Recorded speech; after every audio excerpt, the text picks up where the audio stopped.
Hi, this blog question is, what's different about me personally, my aesthetic approach to a rhinoplasty, rather, or as compared to other doctors in the LA and Beverly Hills area? That's a great question because I don't 100% know what some of these other doctors do, but you folks out there possibly even know more than I do. But I'll just tell you from what I've heard in general, if we're doing a major reconstruction, especially if we're building up the dorsum or an ethnic rhinoplasty, we like to use the patient's own material. And what I like to do is do something, if I'm building up the dorsum, for example, I'll take some tissue from the scalp called fascia. I'll take cartilage, whether it's from the rib, ear, inside the nose, the nasal septum. We'll dice it up, and we'll make it into almost what we call a burrito, or a DCF, diced cartilage fascia implant, and we'll put it right here. So some of the doctors will use silicone implants in the nose. I'm against anything that's foreign in the nose. I feel that with time it will reject and stick out. I've had patients have implants stick out here, here, inside the nose. I don't like anything artificial. I'm looking at some notes I wrote about this.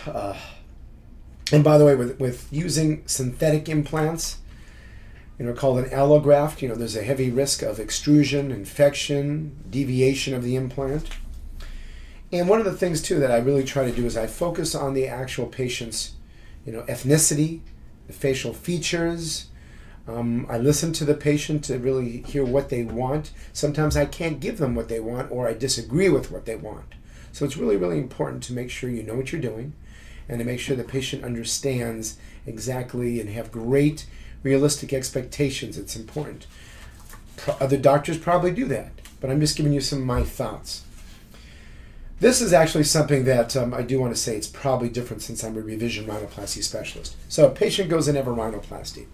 In general, it's a deconstructive rhinoplasty where you're taking stuff out of the nose. You're bringing down cartilage, you're removing cartilage, you're bringing down humps, bones, you're narrowing it.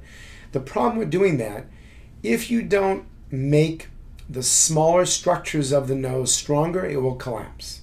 Whether it collapses here, whether it collapses in the middle, whether it just collapses this way, loses support. All these will cause nasal obstruction and a poor aesthetic result, which looks like you've had a rhinoplasty, like a pinched nose or over-rotated nose.